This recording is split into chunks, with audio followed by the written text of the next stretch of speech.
Writing for me has been about safety and about ensuring that my mind and my feelings and my heart and soul all kind of make sense and are literally on the same page. So when all of the feelings started to kind of break out of my body almost at around 23, I started suffering from depression, and there was nothing in my life at the time that seemed to be an issue. So to make sense of that, I started writing. Some experts chase attention, but the smart ones build authority. You're listening to the Authority on Demand podcast, where credibility becomes your competitive advantage. Every week, we're pulling back the curtain on how founders and leaders turn expertise into inbound demand through books that position, media that converse, and strategies that actually move the needle. I'm Danielle Hutchinson, your host and Chief Creative Officer at Authority on Demand. Now, let's turn your authority into leverage.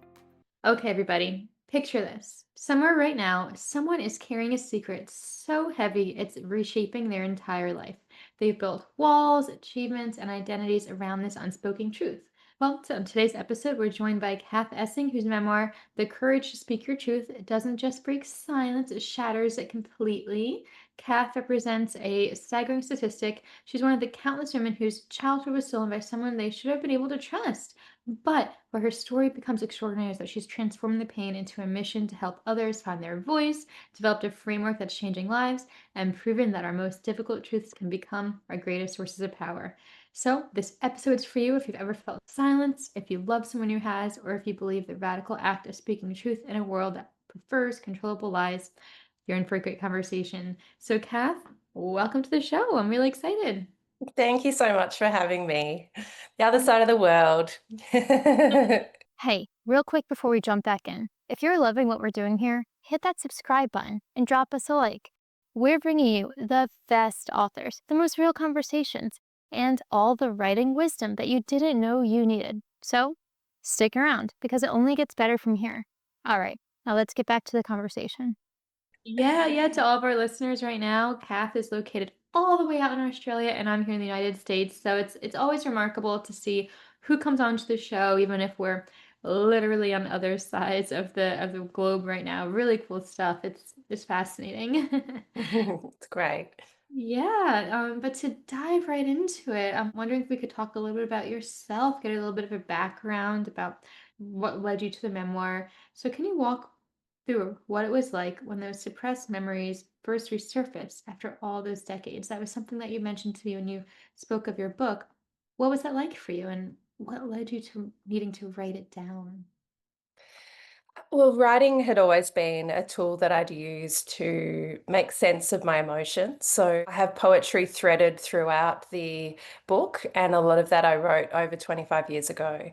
So writing for me has been about safety and about ensuring that my mind and my feelings and my heart and soul all kind of make sense and are literally on the same page. So when all of the feelings started to kind of break out of my body almost at around 23, I started suffering from depression, and there was nothing in my life at the time that seemed to be an issue. So to make sense of that, I started writing, and I went and saw a psychologist, and he helped me break these memories out of me. And so it was really, like you said in the introduction, it was like breaking myself apart, and then having to really put the pieces back together over the next 25 years, trying to make sense of an identity and childhood trauma that I'd completely suppressed. Right. Well, honestly, it's amazing that you went through that, but you came through with such resilience and such strength. And now so many people who kind of went through the same situations can learn from that as well. You described yourself as a statistic average, 1 in 3 girls who experience abuse by a trusted male adult. How does this, statistic, kind of shape your perspective and understanding your own story? Well, I guess that's why I'm talking about it, because we all have a story, don't we? Like that, I've yet to meet anybody who hasn't had experiences that have deeply shaped them in positive and negative ways. So, when I did the research for my book, I realized how prevalent and how statistically average I was. So, 1 in 3 girls and 1 in 5 boys will be sexually abused before the age of 18 worldwide. And that statistic alone is horrific. But what's even scarier than that is 90% of the time we know our perpetrator, and 50% of the time victims are related to their perpetrator. And that was the case for me. And I think that's what makes the issue so complicated in terms of speaking up, because it's a bit like, harassment in a workplace. It's not just my story and, the perpetrator's story. It also has a ripple effect of impact for other people in my life that I loved. So that's why I stayed silent, and I believe that's why so many people do. Yeah, and it's unfortunate that that's kind of our first instinct, right? To just, be silent about it and just keep going along with it. But that's not what we should be doing. We should be speaking about it. So it's, incredible that you're using this book as a medium to promote that in others. So, really important stuff.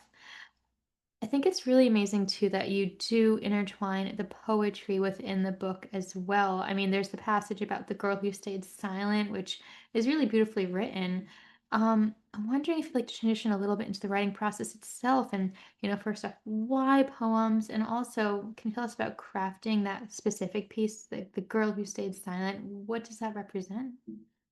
Well, I guess for me, it's almost like the words come through me, like that's how it feels. And as from an author perspective, um, I know I'm quite unusual because it took 5 weeks to write this book.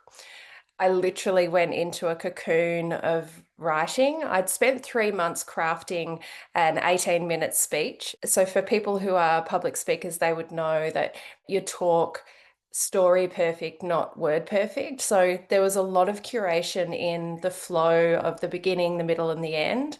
And when I realized, and after I delivered this talk, that that was probably the framework of my book that I knew I would write, then it was easy enough to find the words to kind of fill those spaces. So I came out with a book after 5 weeks of beginning to write it. Understood. Well, hey, it's great that's kind of the medium that works for you too, though, right? Like the what kind of flows out of you is that poetic speech, which I think a lot of authors struggle with, but it's really impressive that it, just comes naturally for you. Really cool stuff. I think part of it for me is that, we have our logical brain and then we have our emotional part of ourselves. And for me, the words and the feelings were Mhm. able to intersect in more of a creative way. Like if I sat down just to write a logical letter about how I was feeling, I would often would not be able to necessarily connect to the depths of those emotions. But in a poetic sense, they just pour through me. And I've since found out that there's a bit of poetic writing in my history in sort of both sides of my family. So maybe it's in my genes. Okay, yeah, so maybe it's passed down. Yeah. There's also a level of practice that went into it too, right? I mean, I'm sure there was times we were struggling with a certain word or, a phrase, and it took a little bit of practice to figure out what was what. Would you agree with that? Or I guess I'm curious to know what kind of struggles might have taken place. My best poetry I've ever written have been literally words that have poured through me. So there was a poem in the book that I wrote after I did a 4 hour interview with police. And I got back to my car, and my sister and mum and husband had all text me to say, are you okay? Is it over yet? And I sat there, and instead of responding with a text message, I wrote this poem and articulated exactly how I was feeling in that moment. And there wasn't a word that I changed. So that's in the book. And that just came literally through me from a much higher place. Yeah. And then sometimes I know I have a concept of what I want to write, and those poems are different. I might write a first draft and look at it the next day and think I've repeated a word, or I need to kind of shift some paragraphs around. So there's a craft from that sense. But for me, writing is very instinctual, and I've got to feel it more than see the patterns. It's for me, it's very kinesthetic.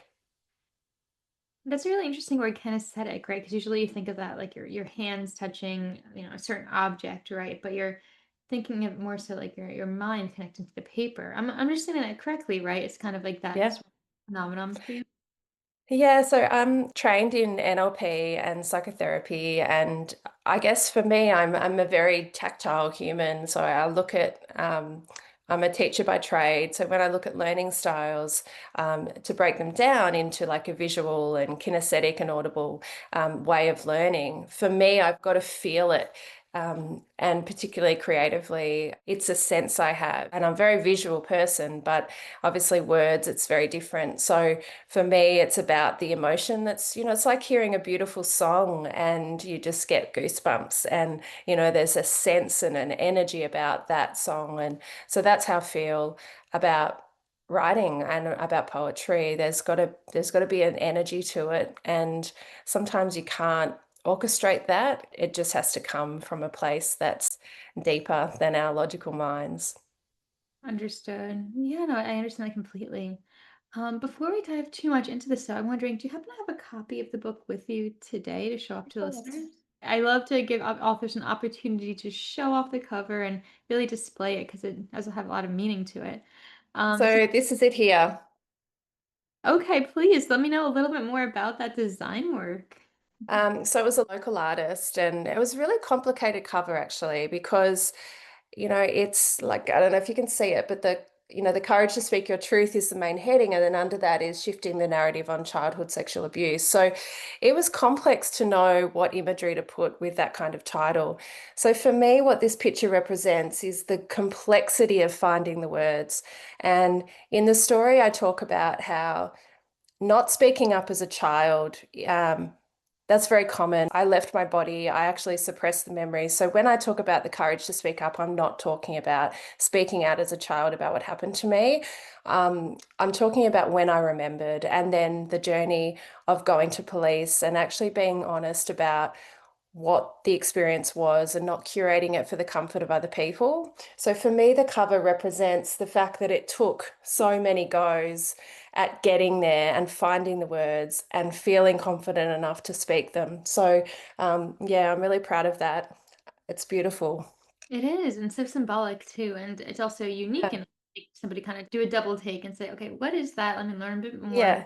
want to open it up and get into the details of it. I love that. And there's no one straight way of finding the words, like it's a journey, healing. It's like when people say, oh, what would you suggest to people do when they first remember? And there's no blueprint for healing, like there's no blueprint for, grief. So you've got to just find your own way there, and just keep leaning into the next phase, whatever it presents itself.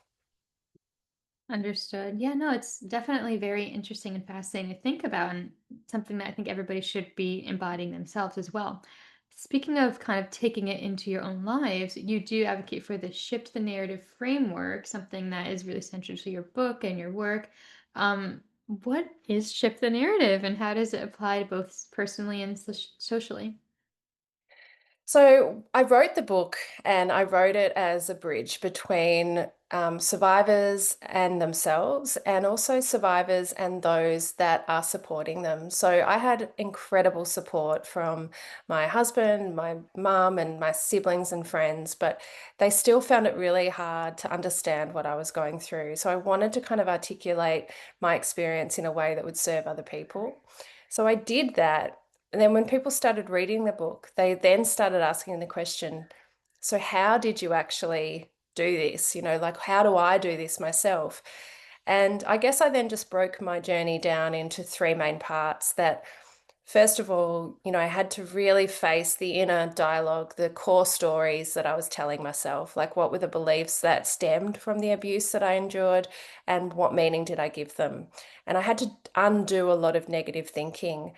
From there, it was about how am I, curating this? How am I then communicating this to the world around me? So there's three parts to the shift the narrative. It's the core feelings we experience and the stories we tell ourselves, the stories we then choose to share with other people through it behavior or words, and then culturally, what the world or our environments or our families then tell us back. So, shifting the narrative is about those three main stories and how we can ensure that they are aligned. And that's where shift happens. If we start with ourselves, then we can break through cultural storytelling and create a new narrative that serves us. Understood. That's absolutely beautiful. So, what would be the first step for someone to take if they were to, embark on that same type of journey? Listen to the inner story, listen to the inner critic, and make sure that the voice that you're hearing is serving you and is kind, because often the internal messaging we get is sometimes not us. It might be our abuser, it might be a parent that was well meaning, but it's, definitely about start to take ownership for how you see the world and create changes in what isn't serving you, because you're the only one who can. No, and that's not about blame or fault. It's just, unfortunately, without the fortitude of navigating our own story, we can't possibly ensure that we can create the ending that we desire for ourselves. Yeah, I mean that's all we can do is do what we can to work towards that ending that we desire for ourselves. But the only way to do that is by taking those first steps. So I'm wondering, the book does go into this framework. Is that correct, or would the best case be for someone to kind of, find more resources, perhaps on your website or social media? What would you say is the best method? The best method would be to join my mailing list and, yeah, come to my website. The book itself is very much about my story. And then the last chapter does allow for people to begin with ensuring that the way that they talk about themselves and their journeys is aligned with the story they're then telling the rest of the world. So I just believe that the gap between what we're experiencing internally and what we're displaying externally, the smaller that gap is, like today, right here, right now, I'm sitting with you very congruently with a sense of confidence and self about who I am and what I'm about. And therefore, my words portray that. That hasn't always been the case. And I've had to work really hard to get here to not have that, separate kind of dialogue happening. So that's the gift. It's like when we can congruently align our beliefs with our behavior, then that's where, joy can reside. Understood. So I guess that's ultimately what we need to keep in mind, aligning our beliefs with our behavior. Yeah. Yeah, awesome. So I'd like to transition a little bit more into the writing process itself because we are an author's podcast. So, there's a lot of stories that you included, for example, and I think authors have a pretty big trouble trying to figure out what kind of stories to include in their books. What do they leave out? What do they include? What was your process for deciding how much to tell versus how much to hold back? It's very simple actually, because I'm a trained speaker. And, when we do a public speaking or a keynote speech, we have such a small amount of time to win the audience's trust. And so one of my mentors would always say to me, if it's not about the audience, don't put it in. It doesn't matter how good the story is, but if it's not about the audience. So for me, as I said, I spent 3 months really curating what was relevant to the audience's needs, not mine. So there were things that I put in the book that I didn't want in there. I really do go into the depths of some pretty bad behavior by myself in the depths of depression. And but I didn't want to admit those because the objective was for people to feel less lonely. The objective was for individuals to feel seen and heard, and I couldn't allow that to happen if I wasn't willing for people to see all of me. And so that was difficult. And then there were parts that I have not put in that I feel like served the audience. I don't want further trauma, vicarious trauma, to be happening for individuals because they're reading details of my story that they don't need to know. Sexual abuse of a child is horrific. You don't need to know details of what that endured. So for me, the question was always, does this serve the audience? And if the answer was no, then I didn't put it in. Understood. So that makes sense. Kind of asking yourself, well, what does the audience need to know to get the message across, to connect with you, and also to trust you, as you mentioned too. So those are great kind of self-reflexive to think about as well. Um, so kind of branching off of that then, it is hard to decide what stories to tell, how much to reveal. So, what advice would you give to other survivors who feel called to write the stories, but they're afraid to start? What's something that you wish you knew when you started the journey yourself? I think firstly, it's you've got to be ready. I haven't been ready before now. So the abuse began when I was 5. I remembered the abuse when I was 23. I went to the police when I was 46. So there were stages of my own healing.